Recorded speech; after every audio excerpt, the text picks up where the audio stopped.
अब तक आपने देखा रबिया की अत्तार ए जहरा की खुशबू ने सिहर की पहाड़ी पर एक खतरनाक जिन ज़ारकान को जगा दिया। पुरानी हवेली में रहने वाली रबिया, उसकी अम्मी फातिमा और अब्बा इब्राहिम को नहीं पता कि उसकी जिद ने क्या अनहोनी बुलाई।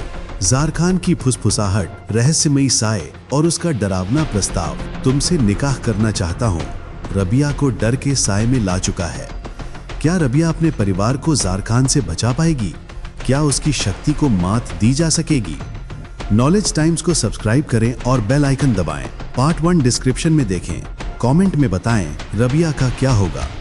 अब ज़ारकान उसे हर जगह दिखने लगा, कभी उसकी परछाई में, कभी आईने में, तो कभी सड़कों पर चलते हुए अचानक उसके सामने आकर खड़ा हो जाता। रबिया का खाना पीना, हंसना बोलना सब बंद हो गया। उसका खूबसूरत चेहरा मुरझाने लगा। उसकी सहेलियों ने भी ये बदलाव महसूस किया। क्या बात है रबिया, तू हर वक्त खोई खोई सी क्यों रहती है? लायला ने एक दिन पूछा। रबिया और बर्दाश्त नहीं कर सकी। वो फूट फूट कर रो पड़ी और अपनी सहेलियों को सारी हकीकत बता दी। नादिरा, लायला और सहरा ये सुनकर सन्न रह गईं। ये बहुत खतरनाक है, सहरा ने डरते हुए कहा। जिनका इश्क जानलेवा होता है रबिया, वो किसी भी हद तक जा सकता है। तुम्हें इससे पीछा छुड़ाना होगा। पर कैसे? रबिया ने रोते हुए पूछा। वो कहीं नहीं जाता। उसी रात ज़ारकान फिर उसके कमरे में आया। इस बार उसके हाथ में एक मखमली डिबिया थी। उसने उसे खोला तो अंदर एक ऐसा हार था जिसे देखकर आंखें चौंधिया जाएं। उसमें जड़े हीरे तारों की तरह चमक रहे थे। ये तुम्हारे लिए है, ज़ारकान ने कहा। ये तो बस एक छोटा सा तोहफा है। सोचो, जब तुम मेरी मलिका बन जाओगी तो तुम्हारे पास क्या कुछ नहीं होगा। रबिया की नजरें उस हार पर जम गई। वो हमेशा से ऐसी ही जिंदगी चाहती थी। एक पल के लिए वो जिन का खौफ भूल गई। उसके दिल में लालच की एक छोटी सी चिंगारी सुलग उठी। गरीबी और तंगहाली में जीते जीते वो थक चुकी थी। क्या ये जिंदगी बदलने का एक मौका था? ज़ारकान उसकी आंखों में झांककर मुस्कुराया। वो जानता था कि इंसान की सबसे बड़ी कमजोरी क्या होती है। सोच लो रबिया, उसने कहा। एक तरफ ये पुराना हवेली और तुम्हारी माँ की मजबूरी, और दूसरी तरफ मेरी सल्तनत और बेपनाह दौलत। फैसला तुम्हारा है। रबिया एक कशमकश में पड़ गई। डर और लालच के बीच एक जंग छिड़ चुकी थी। उसने एक अजीब फैसला किया। उसने सोचा कि क्यों ना वो इस जिन की दौलत का फायदा उठाए और फिर कोई रास्ता निकालकर उससे पीछा छुड़ा ले। मुझे सोचने के लिए वक्त चाहिए, रबिया ने हिम्मत करके कहा। ज़ारकान की आंखों में जीत की चमक थी। जितना चाहो उतना वक्त लो, लेकिन याद रखना, मेरा जवाब सिर्फ हाँ है। उस रात रबिया उस हीरे के हार को देखती रही। उसकी चमक में उसे अपनी गरीबी का अंधेरा मिटता हुआ नजर आ रहा था, लेकिन वो ये नहीं देख पा रही थी कि इस चमक के पीछे एक बहुत बड़ा खतरा छिपा हुआ था। एक ऐसा राज जो उसकी अपनी माँ की यादों में दफन था। जब रबिया ने अपनी सहेलियों को अपने फैसले के बारे में बताया तो वो हैरान रह गई। तेरा दिमाग खराब हो गया है क्या? लाला चिल्लाई। तू उस जिन की दौलत के लालच में आ रही है? वो जिन है, इंसान नहीं। वो तुझे अपनी दुनिया में ले जाएगा और फिर तू कभी वापस नहीं आ पाएगी। मैं सिर्फ उसका फायदा उठाऊंगी, रबिया ने दलील दी। कुछ दौलत लेकर मैं अपनी अम्मी और अब्बा की जिंदगी बेहतर करूंगी और फिर उससे पीछा छुड़ाने का कोई तरीका ढूंढ लूंगी। कोई तरीका नहीं होता रबिया, सहरा ने उसे समझाते हुए कहा। उनकी दुनिया के कानून अलग होते हैं। एक बार तूने हाँ कर दी तो तू हमेशा के लिए उसकी कैदी बन जाएगी। लेकिन रबिया पर लालच का पर्दा पड़ चुका था। वो अपनी सहेलियों की बातों को अनसुना कर रही थी। ज़ारकान रोज उसके लिए नए नए तोहफे लाता, कभी सोने की अशरफियां, कभी कीमती पत्थर, तो कभी रेशम के लिबास। रबिया उन्हें चुपके से अपनी संदूकची में छिपा देती। घर के हालात बदलने लगे थे। इब्राहिम के लिए बेहतर दवाइयां आ रही थीं और घर में अच्छा खाना पक रहा था। फातिमा ये सब देखकर हैरान थी।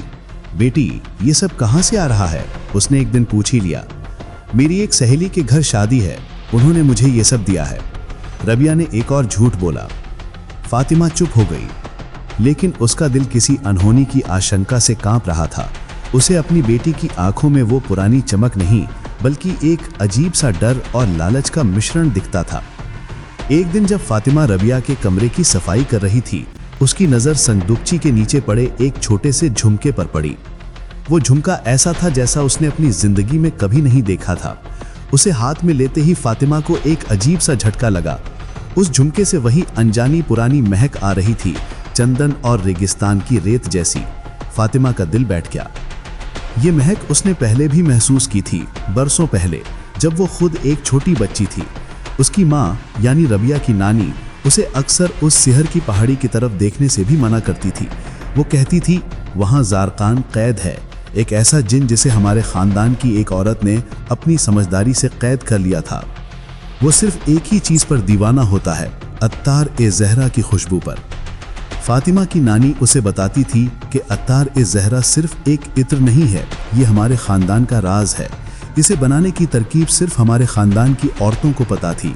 उसमें गुलाब की पंखड़ियों के साथ एक ऐसा ख़ास फूल भी मिलाया जाता था जो सिर्फ उसी सिहर की पहाड़ी की तलहटी में साल में एक बार खिलता था, फुल अल नूर।